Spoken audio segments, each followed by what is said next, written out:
O hidden light, vibrant in every atom. O hidden light, vibrant in every atom. O hidden light, shining in every creature. O hidden light, shining in every creature. O hidden love, embracing all in oneness. O hidden love, embracing all in oneness. May each who feels himself as one with thee. May each who feels himself at one with thee. No, he is also one with every other.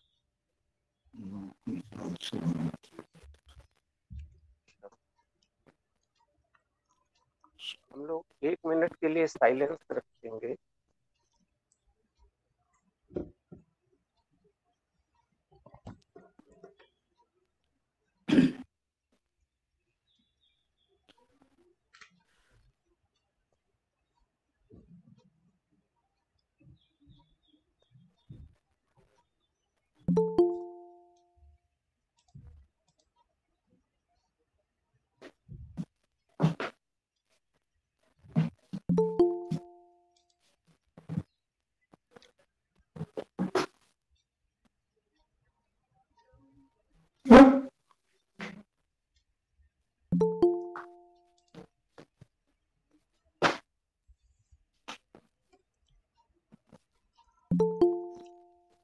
नमस्कार. आज हमारे बीच श्री लोखंडे जी राष्ट्रीय प्रवक्ता मौजूद हैं. बंधु लोखंडे बहुत समय तक महाराष्ट्र थियोसॉफिकल फेडरेशन के प्रेसिडेंट भी रहे हैं और ये फूड कॉरपोरेशन ऑफ इंडिया में मैनेजर के पद से रिटायर हुए थे. जिन लोगों को इनके बारे में न मालूम हो उनके लिए बस थोड़ा सा डिस्क्रिप्शन दे रहा हूँ. और आज हमारे बंधु लोखंडे भक्ति के विषय में अपने विचार हम लोगों के साथ शेयर करेंगे. तो बिना समय को व्यर्थ किए हम लोखंडे जी को आग्रह करेंगे कि कृपया आए और अपने विचार हम लोगों के साथ शेयर करें. बंधु लोखंडे. धन्यवाद. और आज इस सभा में उपस्थित सभी भाई बहनों का मैं स्वागत करता हूं. आज का जो विषय है वो डिवोशन है. डिवोशन माने भक्ति. और अनेकों तरह से लोगों ने इसकी व्याख्या भी की है. लेकिन in the light of theosophy भक्ति को किस ढंग से समझा जाता है इसके ऊपर आय के तैमीनी जी उन्होंने अपनी किताब में सेल्फ कल्चर में भक्ति के ऊपर प्रकाश डाला है. थियोसॉफी के लाइट में हम उसी का अभ्यास आज करेंगे. आय के तैमीनी जी द्वारा लिखित सेल्फ कल्चर इस ग्रंथ में वर्णित भक्ति के स्वरूप इसको आधार मानते हुए थियोसॉफी के प्रकाश में इस विषय पर मैं विवेचन करने का प्रयास कर रहा हूं. तैमीनी जी इस पुस्तक में लिखते हैं कि भारतीय आध्यात्मिक ग्रंथ संपदा में नारद भक्ति सूत्रों की छोटी सी पुस्तिका है जिसमें 84 भक्ति सूत्र है जिसमें भक्ति के विभिन्न पक्षों की व्याख्या की गई. इस पुस्तक में भक्ति योग का एक प्रामाणिक ग्रंथ माना गया है. महाराष्ट्र में वैसे भक्तों की एक परंपरा है जिसमें ज्ञानेश्वर, संत तुकाराम, एकनाथ, गोरा कुंभार बहुत बड़े उनके नाम हैं. इन संतों ने भक्ति के विभिन्न अंगों पर लेखन किया है. भक्ति का मतलब भक्ति यानी प्रेम की पराकाष्ठा है. भक्ति के अनेकों तल है. भक्ति यानी परम प्रेम है. जो भक्ति का भाव है, भाव दशा है, उसे सागर से गहरा और नफ्स से ऊंचा दर्जा दिया गया है. नारद भक्ति सूत्र में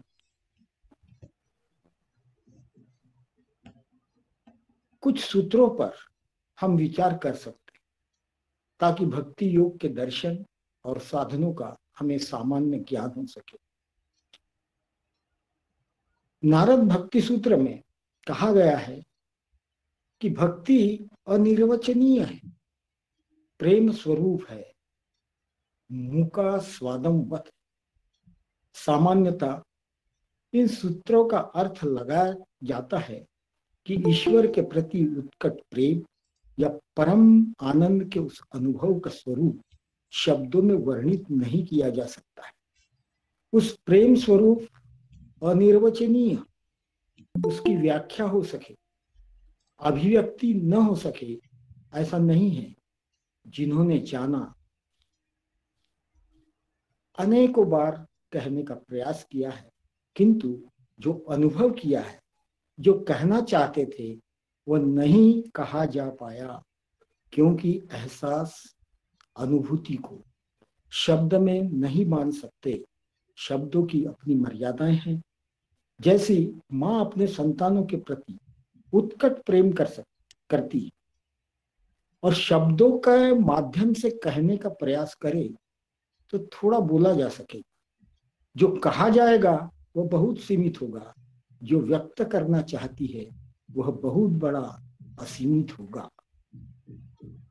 प्रेम अनिर्वचनीय है, किंतु प्रेम को जो समझना चाहते हैं, शब्द के अतिरिक्त उनके पास कोई पर्याय नहीं और शब्द अधूरे हैं, जिसमें जो एहसास है, अनुभव है, उसे पूर्ण रूपे नहीं कहा जा सकता। जैसे शिशु, छोटा बच्चा बड़े भाव से भरा है, पर भाषा नहीं जानता, शब्द नहीं जानता, एक ही शब्द जानता है, माँ। भूख, प्यास, शीत, उष्ण, जो भी उसे अनुभव हो वो एक ही शब्द से प्रकट करता है। माँ इसी एक शब्द से उसकी जरूरतें समझ जाती। तैमिनी जी आगे कहते हैं, सामान्यतः इन सूत्रों का अर्थ लगाया जाता है कि ईश्वर के प्रति उत्कट प्रेम या परम आनंद को उसके अनुभव का स्वरूप शब्दों में वर्णन नहीं किया जा सकता। निस्संदेह सच भी है, परंतु यह इसका सामान्य अर्थ है। तैमिनी जी कहते हैं कि इस सूत्र का एक सर्वसामान्य अर्थ है। फिर सच्चा अर्थ क्या है, इस पर विचार करें।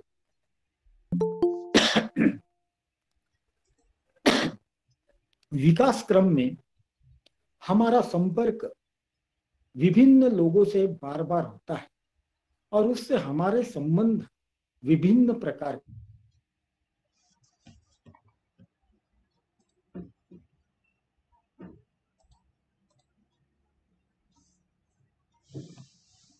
पति पत्नी, मित्र मित्र के प्रति प्रेम उत्पन्न होता है। जैसे जैसे हमारा भावनात्मक विकास होता है, प्रेम के प्रकार और उसी के अनुरूप प्रेम को अनुभव करने की हमारी क्षमता अधिकाधिक बढ़ती जाती है। हमारे विकास के साथ साथ हमारा प्रेम प्रतिबिंब अधिक पूर्ण और स्पष्ट हो जाता है। परंतु प्रश्न यह है कि यह प्रतिबिंब है किसका? यह तो उसी का प्रतिबिंब है जिससे हर वस्तु, हर क्षमता, हर शक्ति प्राप्त होती है। प्रेम के इस प्रकाशयुक्त प्रतिबिंब में सभी प्रकार के विशिष्ट प्रेम समाहित है। दिव्य प्रेम के, उस दिव्य प्रेम के श्वेत प्रकाश, जिसको थियोसॉफी में व्हाइट लाइट कहा गया, से व्हाइट लाइट से अन्य सभी चीजों के समान यह प्रेम भी उत्पन्न होते हैं और इसी विशिष्टीकरण से हमें अपने भावनात्मक स्वभाव को अधिक आसानी से विकसित करने में सहायता, हेल्प होती है। क्योंकि एक समय में एक सीमित और विशिष्ट प्रकार के प्रेम को ग्रहण और विकसित करना अधिक आसान होता है। जैसे मन को 5 इंद्रियों में बांट देने से हम मन को अधिक आसानी से विकसित करते हैं, परंतु श्वेत प्रकाश, जिसको व्हाइट लाइट कहते हैं, विभिन्न रंगों से भिन्न ही है। व्यक्ति जो केवल अभिव्यक्ति या रंगों के क्षेत्र में रहता है, वह अभिव्यक्ति के क्षेत्र से निकलकर परम सत्य के प्रकाश में पहुंचने पर ही समझ सकता है कि सत्य का श्वेत प्रकाश, व्हाइट लाइट कैसा है। इसी प्रकार मानवीय संबंधों में भी सभी प्रकार के संभव परिचित प्रेम का अनुभव करने वाला व्यक्ति सभी प्रेमों के मूल उस दिव्य प्रेम का ही अनुभव न कर ले तब तक समझ नहीं सकता।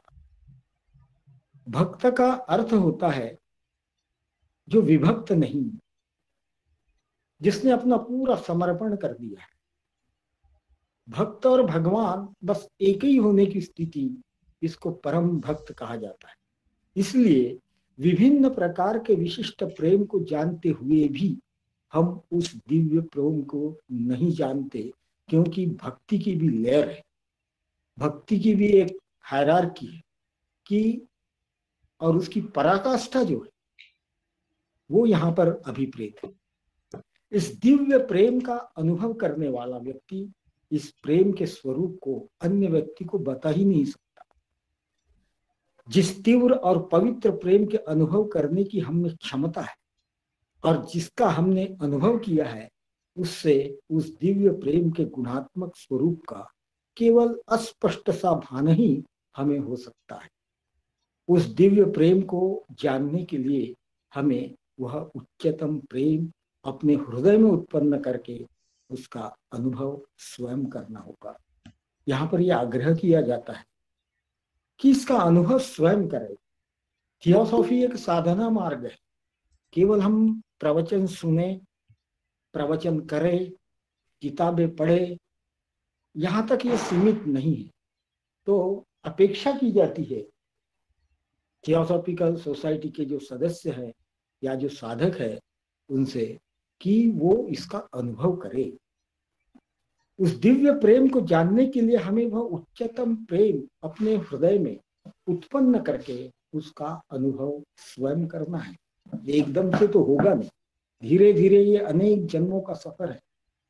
और ये भी एक मार्ग है, भक्ति मार्ग, कि जिससे मनुष्य जीवन मुक्त हो सकता है। ये बात तैमिनी जी ने यहाँ पर अंडरलाइन किया है।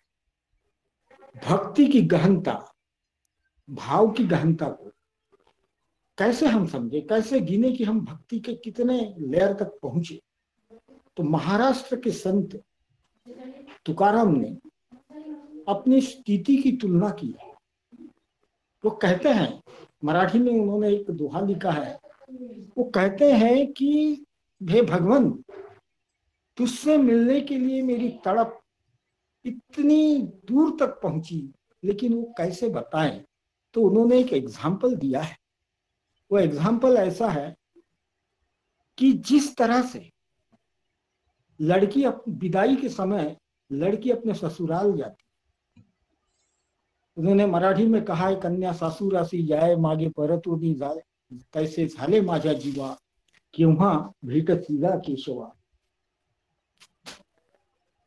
इसका मतलब यह है कि जब लड़की शादी के बाद विदा होकर अपने ससुराल जाने की तैयारी रहती है, माँ से मिलती है, बाप से मिलती है, और एक बार पलट के अपने उस आंगन की ओर देखती है जहां उसका बचपन बीता, उसके सखी सहेली, गिरना पड़ना, रोना धोना, सारी चीजें उस एक क्षण के पलट के देखने में उसको याद आ जाता है।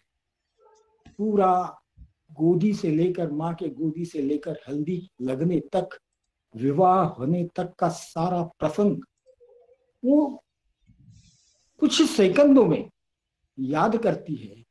ऐसी तड़प, संत तुकाराम कहते हैं कि भगवान, मुझे तुझे मिलने के लिए ऐसी तड़प मेरे अंदर आई है। ये भक्ति की, ईश्वर के प्रति समर्पण की, उनकी प्रेम की पराकाष्ठा का वो उदाहरण देते हैं।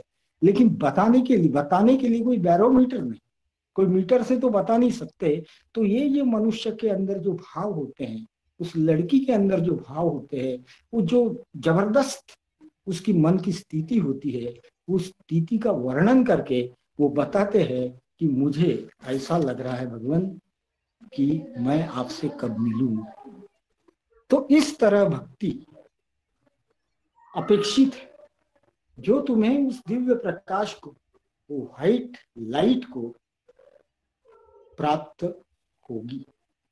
वो इतनी आगे हमें प्रगति करना है क्योंकि हम सारे स्टूडेंट हैं, हम ये समझने की कोशिश करते हैं, हमने जाना नहीं। क्योंकि हमेशा कहा जाता है कि theosophical society is the body of the student. कोई भी पद पर बैठा हो वो विद्यार्थी है, ऐसी भावना से हम सब मिलकर इस सत्य को जानने का प्रयास करते हैं। दूसरा सूत्र है 52, सूत्र नंबर 52। वो कहते हैं मुका स्वादम वत। भक्ति कैसी है? जैसे गूंगे के स्वाद जैसी।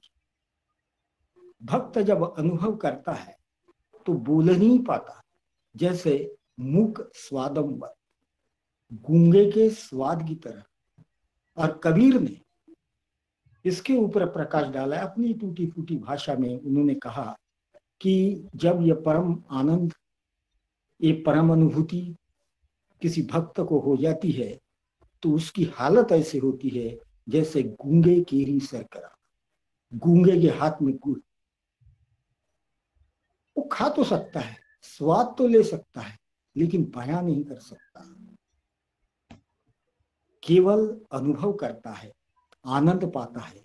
ऐसी ही स्थिति परम भक्त की हो जाती है, जो उच्च कोटि का अनुभव तो पा लिया, लेकिन बताने का किसी भक्त ने प्रयास भी किया तो पूरा बता नहीं सकता।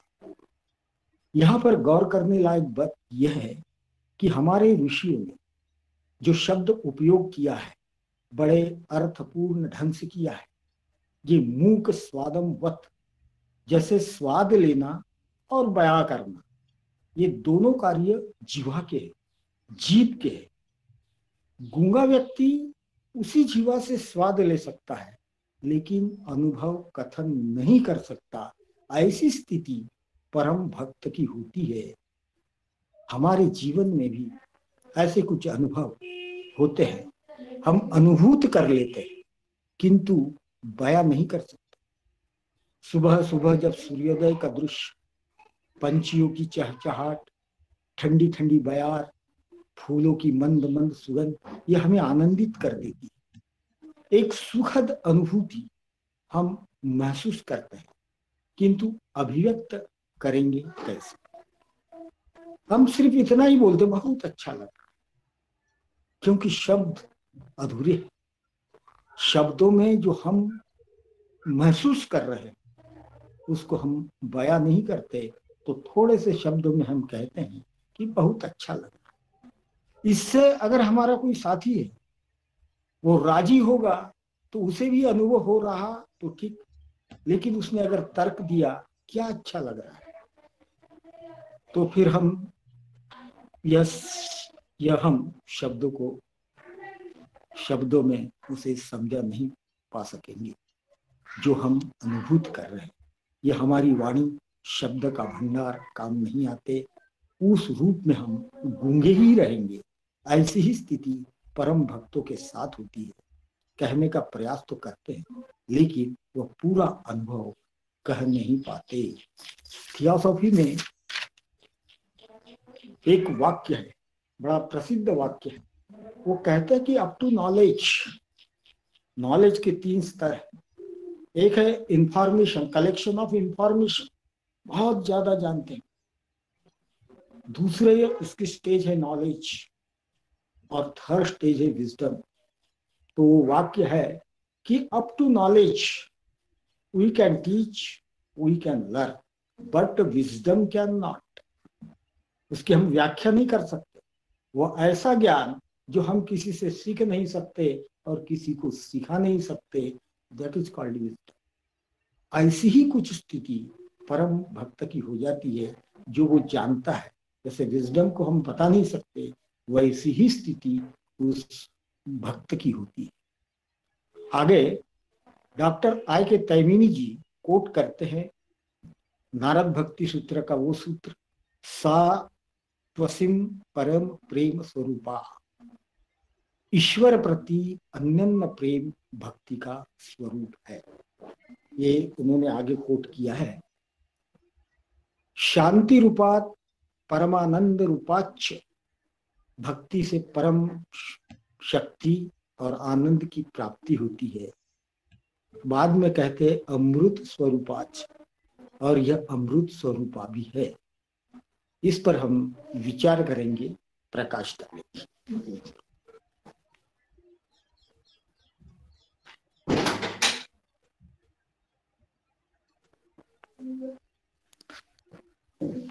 इनमें से पहला सूत्र भक्ति के सामान्य स्वरूप का वर्णन करता है और बताता है कि ईश्वर के प्रति अनन्य प्रेम ही भक्ति है।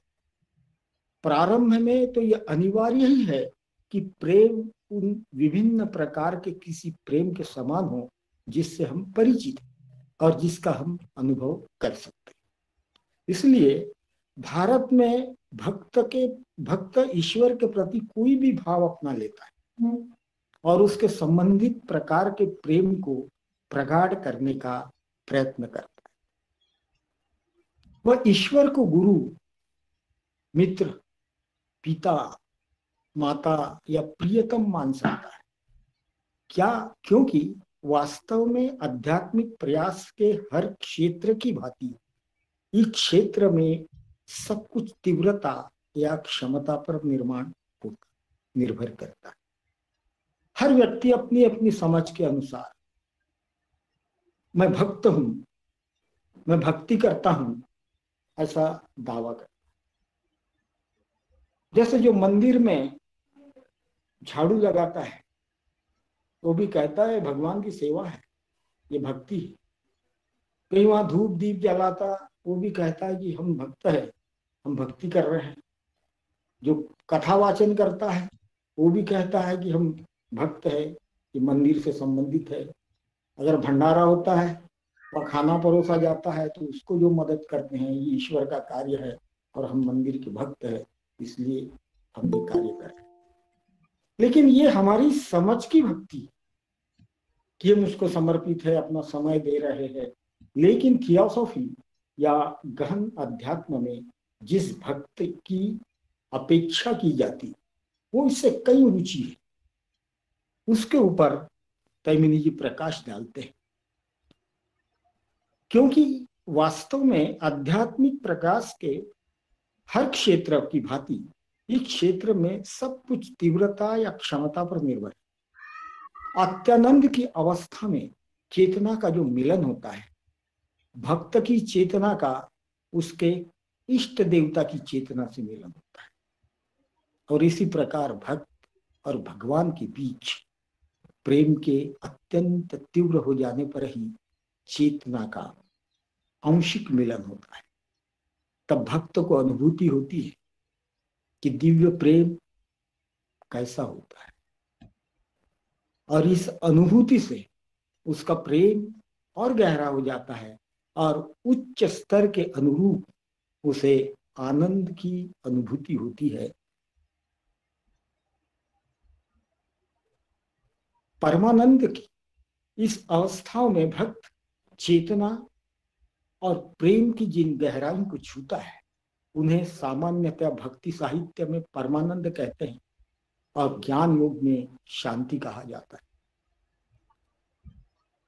एक कविता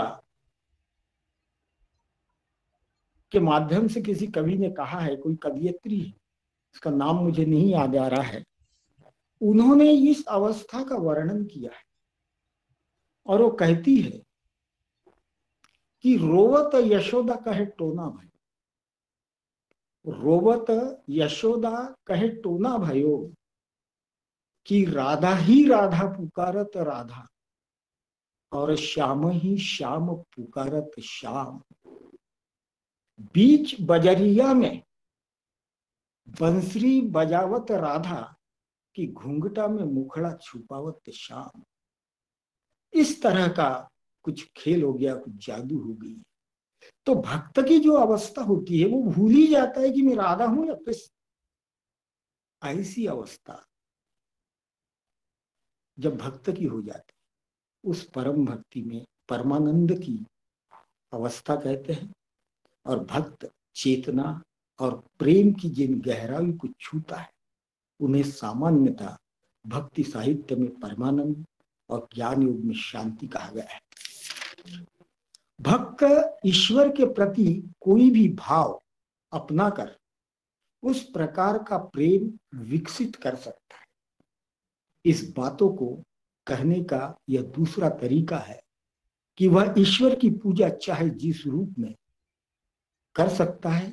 आवश्यक यह है कि भक्त को वह आकर्षित करे और उससे केवल शुद्ध और पवित्र विचार भावना उत्पन्न हो। यदि मंदिर के पूजा स्थल तक पहुंचने के बहुत से द्वार और हमारा उद्देश्य द्वार पर ही रुक जाना नहीं बल्कि देव दर्शन करना है, तो यह बिल्कुल महत्वपूर्ण नहीं है कि हम किस द्वार से प्रवेश करें। कोई भी द्वार, लेकिन तीव्रता, जो अपेक्षित तीव्रता है, अपेक्षित समर्पण है, वो भक्त के द्वारा अगर होता है तो इस परमानंद अवस्था को वो अद्भुत कर सकता है। थियोसॉफी के अनुसार इस बात को समझने के लिए हमें यह समझना होगा कि प्रेम मन की एक अवस्था है और ईश्वर या आराध्य देव का स्वरूप मन में एक कल्पित आकृति मात्र है। थियोसॉफी जो सत्य है, अपनी भावनाओं में हम कितने जो सत्य है उसी को प्रस्तुत करती है। तो कहती है कि थियोसॉफी के अनुसार इस बात को समझने के लिए हमें यह समझना होगा कि प्रेम मन की एक अवस्था है और ईश्वर या आराध्य देव का स्वरूप मन में एक कल्पित आकृति मात्र है। अब भक्त के मन और आराध्य देव के मिलन के लिए वह कल्पित आकृति नहीं रह जाती, बल्कि मन की वह अवस्था महत्वपूर्ण है। यह अवस्था उस कल्पित आकृति से बिल्कुल भिन्न है और उसके स्वरूप से प्रभावित नहीं होती। यह बहुत महत्वपूर्ण नहीं कि वह स्वरूप या आकृति फिर राम की हो, कृष्ण की हो, शिव या दुर्गा की हो, बुद्ध या ईसा की हो या गुरुदेव की हो। कुछ समय तक यह आकृति हमें मदद करती है। महत्वपूर्ण तो भक्ति की तीव्रता, मन का समर्पण और उसकी निर्मलता है। वो कौन सी आकृति को आपने आराध्य समझकर कार्य कर रहे हैं इसका महत्व नहीं, बल्कि आपके प्रेम की, समर्पण की तीव्रता मायने रखती है। इसी से मन आराध्य देव से मिलने योग्य बनता है और तभी आराध्य की कृपा और आशीर्वाद भक्त को प्राप्त होता है, इसके पहले नहीं। जब ऐसी स्थिति को हम अचीव कर ले तब वो आराध्य भी हम पर कृपा बरसाता है, आशीर्वाद देता है। इसी स्थिति को महाराष्ट्र के प्रसिद्ध संत ज्ञानेश्वर महाराज अपने रोजमर्रा के भक्ति पाठ की पुस्तिका जिसका नाम है हरिपाठ में कहते हैं, मराठी में कहते हैं कि देवाची ये द्वारी उभा क्षण भरी तेने मुक्ति चारी साधियेला। इसका अर्थ है इस सही अवस्था के साथ, जो अपेक्षित अवस्था के साथ वो ईश्वर के द्वार पर अगर खड़ा रहे तो शास्त्रों में वर्णित चारों मुक्ति को उसने साध लिया, ऐसा समझा जा सकता है। चारों मुक्तियों को साध लिया देवाचिए माने भगवान के द्वार में।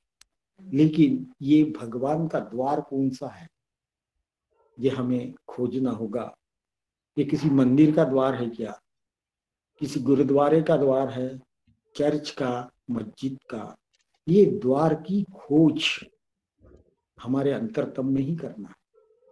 और भक्ति के लिए जो विशेष समर्पण, विशेष उसकी तीव्रता अगर हमारे अंदर आ जाती तो हम जहाँ हैं वही ये द्वार है, वहीं से हम ये मुक्ति भी साध सकते हैं।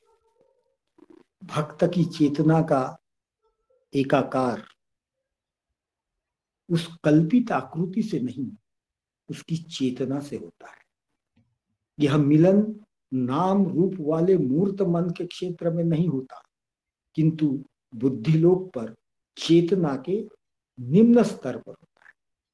इस बात से यह स्पष्ट होता है कि भक्ति में हमारा आराध्य हमारे मन की काल्पनिक आकृति नहीं होती, बल्कि उसके पीछे छिपा सर्वव्यापी जीवन और दिव्य चेतना ही वास्तव में हमारा आराध्य होता है।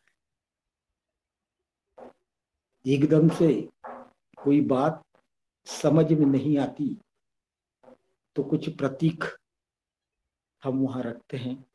जैसे बच्चों को हम लिखना सिखाते हैं तो स्लेट का उपयोग करते हैं कि एक कैसा हो, ओ कैसा हो, ब कैसा हो। उसको ऐसा नहीं समझा सकते, तो वो जो स्लेट का जो उपयोग है भाषा सीखने में, बाकी जब वो सीख जाता है, शब्द सीख जाता है, अंक सीख जाता है, तो स्लेट की कोई जरूरत नहीं होती। लेकिन प्रारंभावस्था में यह स्लेट बहुत महत्वपूर्ण। तो जब हम भक्ति के मार्ग में चलते हैं तो पहले पाठ में हमें इस आराध्य मूर्ति की आवश्यकता होती है, और जैसे जैसे हम विकास में आगे आगे बढ़ते जाएंगे, फिर इसकी हमने किसको आराध्य माना वो मायने नहीं रखता। उसके पीछे की जो सर्वव्यापी चेतना, सर्वव्यापी दिव्य जीवन, वही में हमारा वास्तविक आराध्य हो जाता है। और सभी प्रकार की आकृति में वह एक ही होता है। इसलिए भगवद गीता में भगवान कृष्ण कहते हैं कि भक्त चाहे जिस मार्ग से आए अथवा चाहे जिस रूप में उसकी पूजा करे, वो प्रत्येक भक्त को अपना लेते हैं, बशर्ते उसके तीव्रता और समर्पण का भाव पराकाष्ठा का। परंतु जब तक हम नाम रूप के क्षेत्र में हैं, तब तक विशिष्ट नामों और रूपों से अंतर मन में उत्पन्न होने वाले उस आकर्षण का लाभ हम क्यों न लें। जब ये अवस्था प्राप्त होगी तब होगी। लेकिन आज जब जिन साधनों का उपयोग करके किसी आराध्य या प्रतीक का उपयोग करते हैं, तो उसका लाभ भी हमने लेना चाहिए, जिससे हमारी भक्ति अधिकाधिक दृढ़ होगी।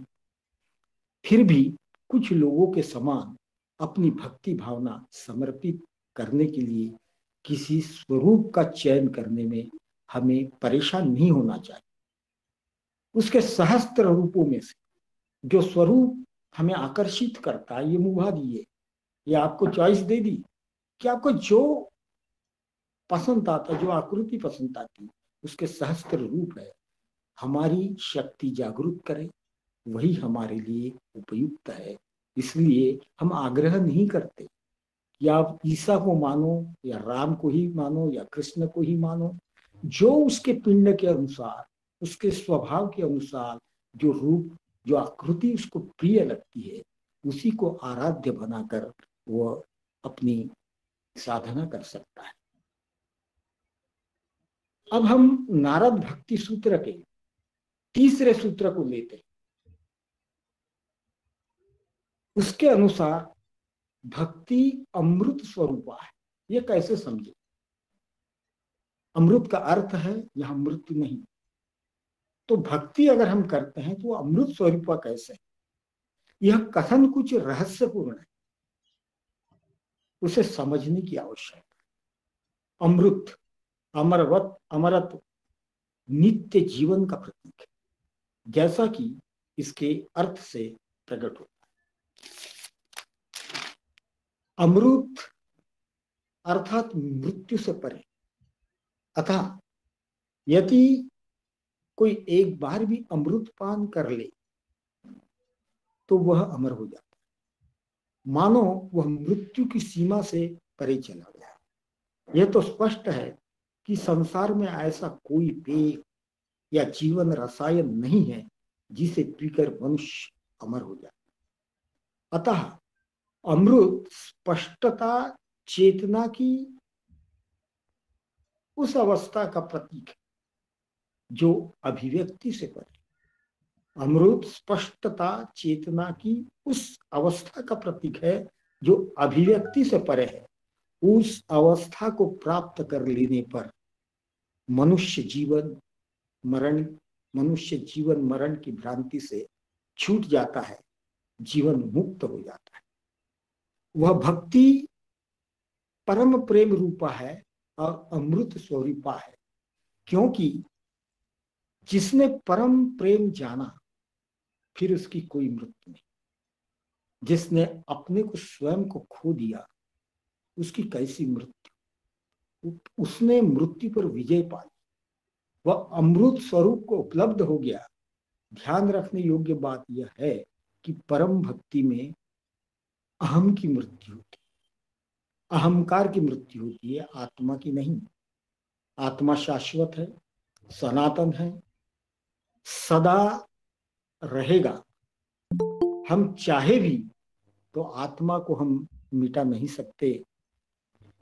इसलिए भगवान कृष्ण गीता में कहते हैं आत्मा के स्वरूप के बारे में कि नैनम छिंदती शस्त्राणि नैनम दाहति पावका। लेकिन हमने एक अपना काल्पनिक आकार रूप समझ रखा है। उस आवरण की कल्पना की, उस आवरण की कोशों की मृत्यु होती है। परमात्मा से जुदा हमने अपने को मैं कहने का भाव बना रखा है और वही मैं भाव मरता है, क्योंकि हम उससे जुड़ गए। हमें लगता है मैं मरा।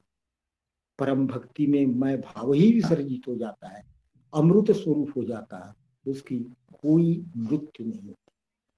और एक बार इस अवस्था प्राप्त कर लेने पर अनिवार्यता फिर से उसे जन्म नहीं लेना पड़ता। जीवन मरण के क्षेत्र में संघर्षरत अपने बंधुओं की सहायता करने हेतु वह भले ही स्वेच्छा से जन्म ले, अन्यथा वह जीवन मुक्त ही हो जाता है।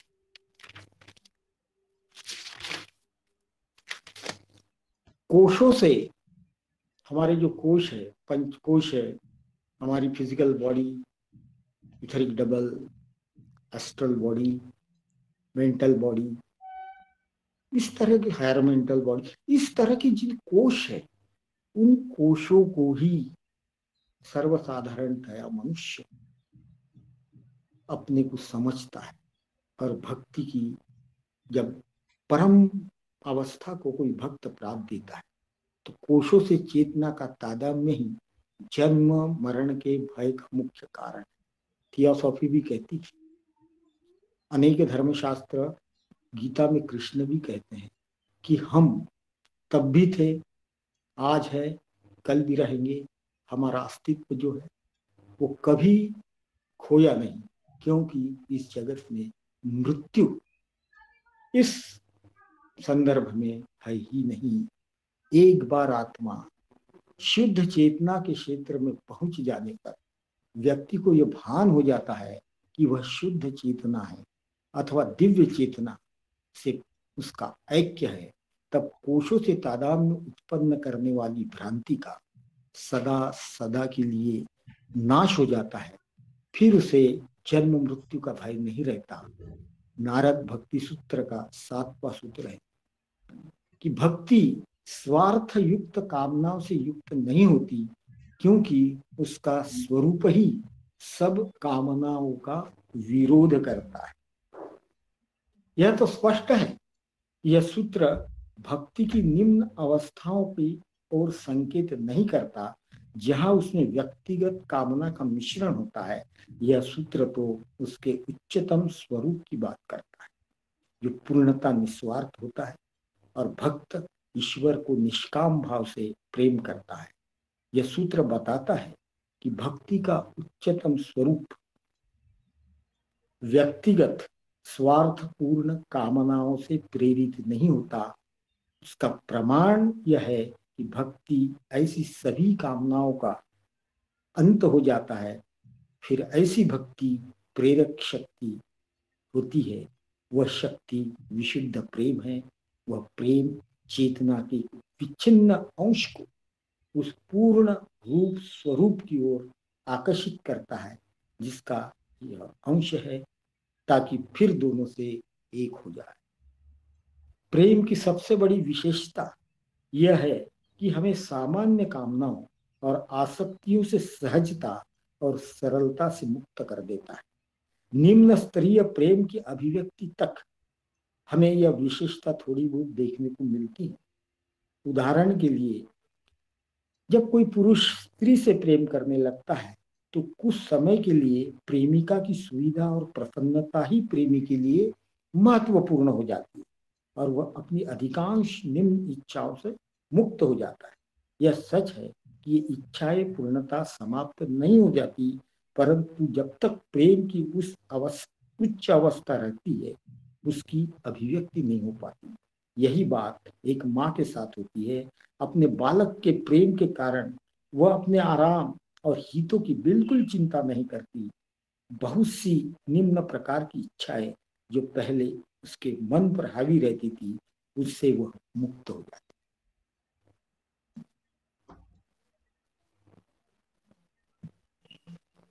जैसे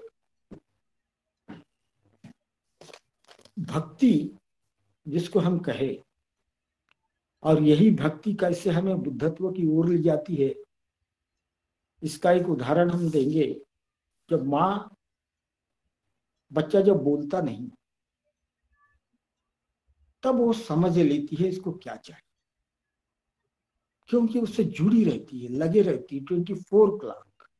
बच्चा बाजू में झूले में है और माँ बाजू में सोई है, तो बगल में फटाके फूट जाए, उसकी नींद उचटती नहीं। लेकिन अगर उस झूले में बच्चा करवट भी बदलता है तो माँ जाग जाती। कोई धागा नहीं है, कोई वायर नहीं है, वो अलग है, वो अलग है। तो इतना तादात्म्य उस बच्चे के साथ उस माँ का होता है। यही अवस्था जिस दिन हमारी संपूर्ण चराचर के प्रति होगी, उसी का नाम बुद्धत्व है, उसी का नाम बुद्धि है, जिसका एक अनुभव माँ और बच्चे के संबंधों को देखते अपने ख्याल में आता है। और ऐसी स्थिति धीरे धीरे धीरे, ये अनेक जन्मों का हमारा सफर है। एक दो सीढ़ियां हम हर जन्म में चढ़ते चढ़ते इस भक्ति को प्राप्त कर सकते हैं। और जीवन मुक्त होने का ये भी एक तरीका है, राजमार्ग है। और भी साधन है, योग मार्ग है, ज्ञान मार्ग है, लेकिन भक्ति मार्ग इसको सबसे इजी माना जाता है और हर व्यक्ति इसको कर सकता है, इसलिए इसको बहुत महत्व दिया है। महाराष्ट्र की जो साई सर्व संत परंपरा है, वारकरी संत परंपरा है, उसने भक्ति को ही अत्यंत महत्वपूर्ण मानकर ईश्वर को, ईश्वर के साथ तादात्म्य पाने का रास्ता बताया है। और महाराष्ट्र के संत एकनाथ, संत ज्ञानेश्वर, संत तुकाराम, जो एक मालिका है पूरी, इन्होंने उस अवस्था को प्राप्त किया है। तो ये मार्ग सिद्ध कर चुके हैं कि हम इस मार्ग से जाकर भी भगवान को या उस चेतना को, सर्वव्यापी अल्टीमेट को हम पा सकते हैं। तो मुझे लगता है मैं यहाँ पर रुकता हूँ। माथुर जी, मैं यहाँ पर समाप्त करता हूँ।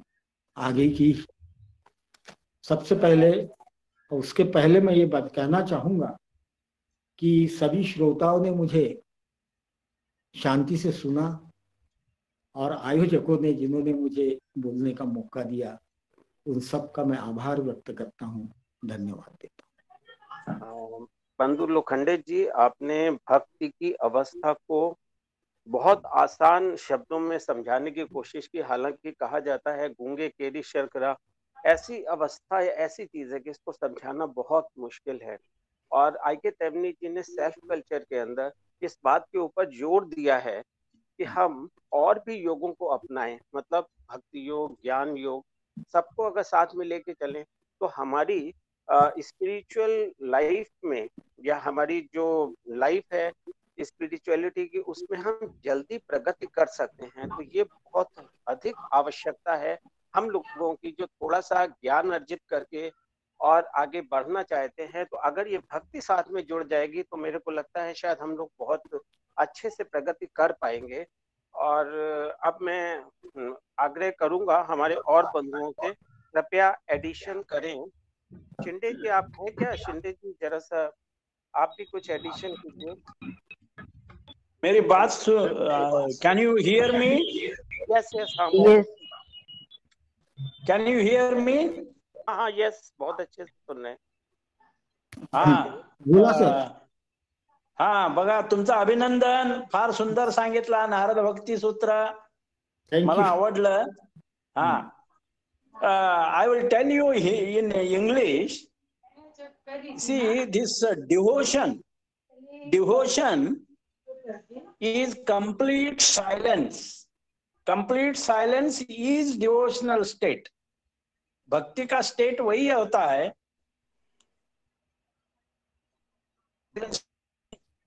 The perfume of man is silence. We cannot radiate that perfume because we are not silent.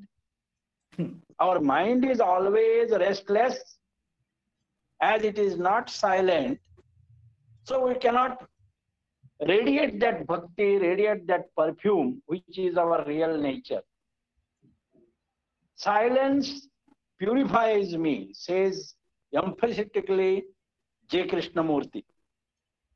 Silence purifies me, said J.K. So complete silence is that state of devotion, bhakti. That force of devotion makes us to forget completely. Devotion is not any activity. All japa, all mantra are all activities, but they are leading to complete silence of the mind. So devotion is not any action. Devotion is not any action.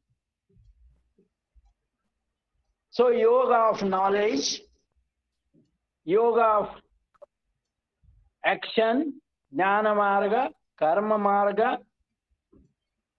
and yoga of devotion, all three become one. That is what I.K. Taimini has told.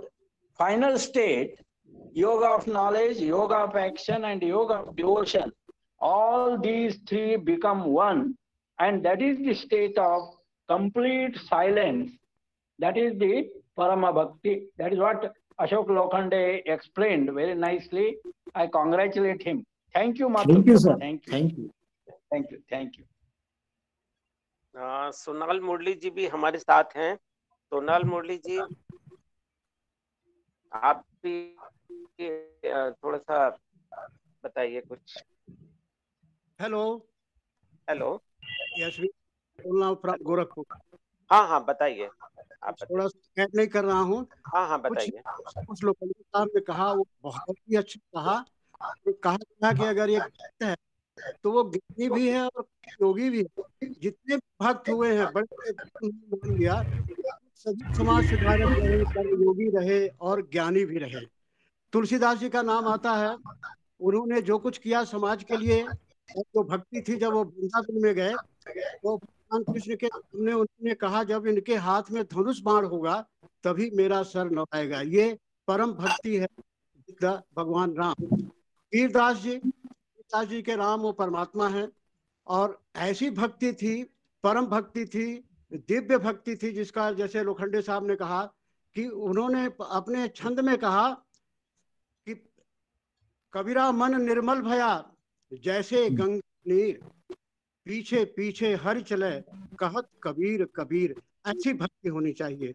जैसा लोखंडे साहब ने एक उदाहरण दिया कि श्याम श्याम को पुकार रहे हैं, यानी राधा श्याम को पुकार रही हैं, वो राधा बन गए और वो श्याम को पुकार रहे हैं।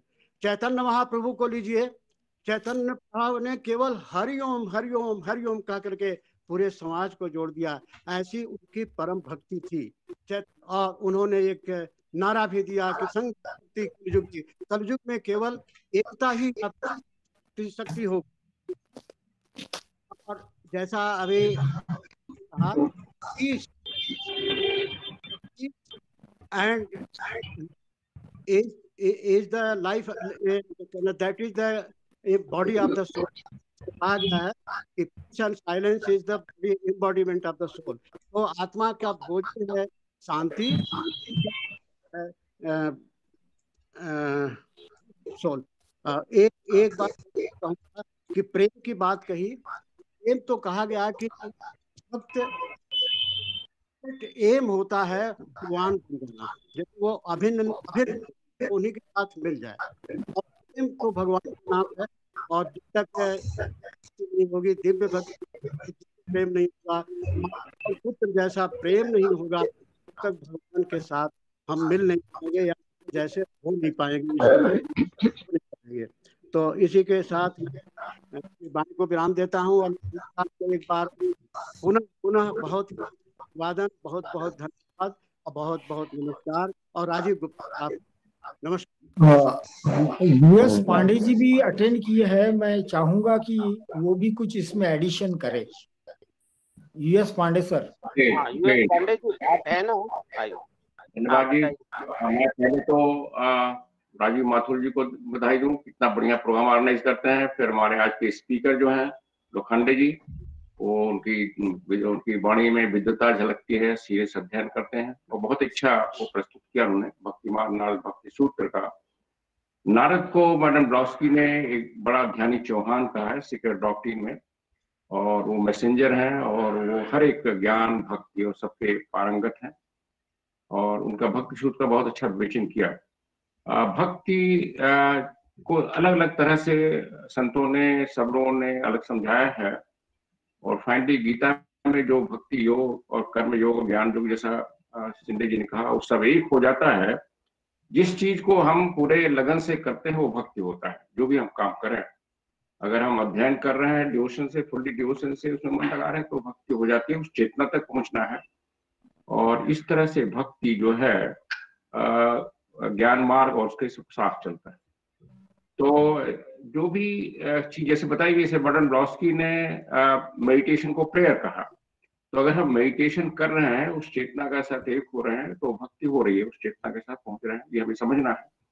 जैसे हमारे जो बुद्धि फैकल्टी है, उसको नोबल इमोशन से हम उसको टच करते हैं, और दूसरा है कि इंटेलेक्ट डेवलप करेंगे। ये दो मार्ग लगते हैं, लेकिन फाइनली ये दोनों अगर एक ही रहते हैं, अगर हम अनुभव करें अपने लेवल पर भी, जो अभी हम लोग नीचे के लेवल पर हैं, अगर हम प्योर स्टडी करते हैं तो हमारा इमोशन भी प्योर होता है, अगर इमोशन प्योर होता है तो हमारा स्टडी भी प्योर होता है, उच्च जाता है। इसलिए दोनों साथ चलते हैं, और हम बुद्धि तक पहुंचते हैं। तो बुद्धि की अवस्था तक पहुंचते हैं, इंट्यूशन डेवलप होना शुरू होता है, तो वहां पर भक्ति मार्ग और ज्ञान मार्ग दोनों एक हो जाते हैं, और खाली दो रास्ते अलग दिखाई पड़ते हैं।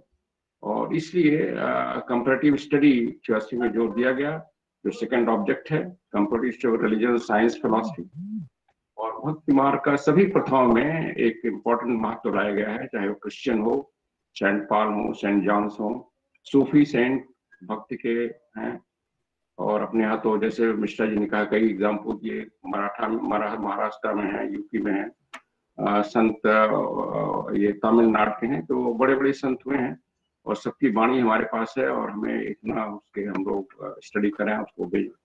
तो मेरा पुनः आज मैं लोखंडे जी को बधाई देता हूँ, उनको धन्यवाद देता हूँ, बहुत अच्छी प्रस्तुति, और ये विषय बहुत ही महत्वपूर्ण था।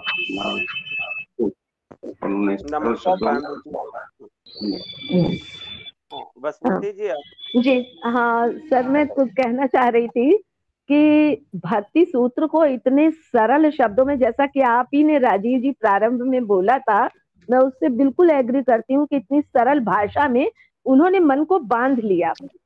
और जो डिवोशन या जो भक्ति है, बगैर उसके चाहे ज्ञान हो या कर्म हो, वो शुष्क हो जाते हैं।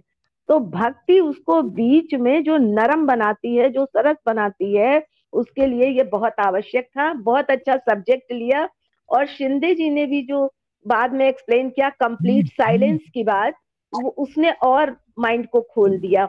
और हमारे ब्रदर यूएस पांडे जी और मिश्रा जी ने भी जो कहा, वो भी मैंने आत्मसात किया। इस तरह मैं अशोक लोखंडे जी ब्रदर को बहुत बहुत बधाई देती हूँ। इतने सुंदर और सरल शब्दों में नारद भक्ति के सूत्रों को एक्सप्रेस करने के लिए। सचमुच मैं नहीं इमेजिन कर सकती थी, क्योंकि डॉक्टर टैमिनी की भी जो आत्म साधना है उसकी भाषा भी थोड़ी सी क्लिष्ट लगती है कभी कभी पढ़ने में। हालांकि जब कई बार पढ़िए तब तो उसमें फ्लो आ जाता है, लेकिन वैसे कठिन लगती है। तो एक बार पुनः बहुत बहुत आभार व्यक्त करती हूँ मैं सबका। नमस्कार। नमस्कार। धन्यवाद, धन्यवाद सिस्टर सुमति जी।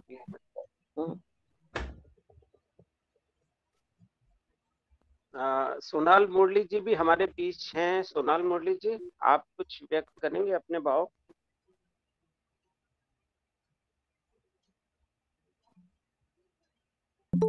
राजीव गुप्ता जी।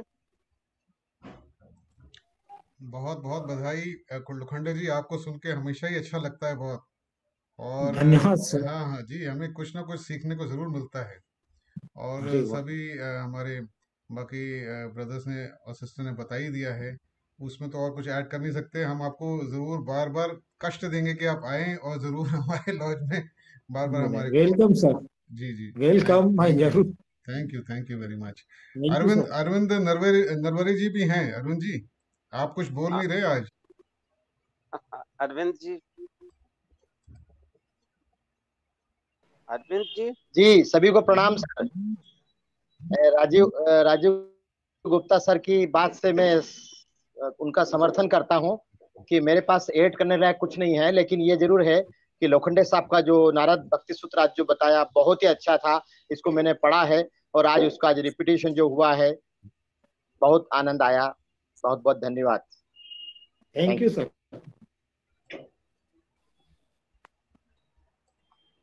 और किसी ने कुछ एडिशन करना है? अभी हमारे पास 2-4 मिनट हैं अभी, तो कर दें। हेलो, आप तब चलिए तक अगर अनाउंस किसी कर को, दीजिए नेक्स्ट टाइम का। हाँ हाँ हाँ, वो मैं कर देता हूँ। आज जी बहुत सर, ही बिल्कुल अच्छा सर। लोखंडे। हेलो, कुछ कह रहे हैं नरवरे जी?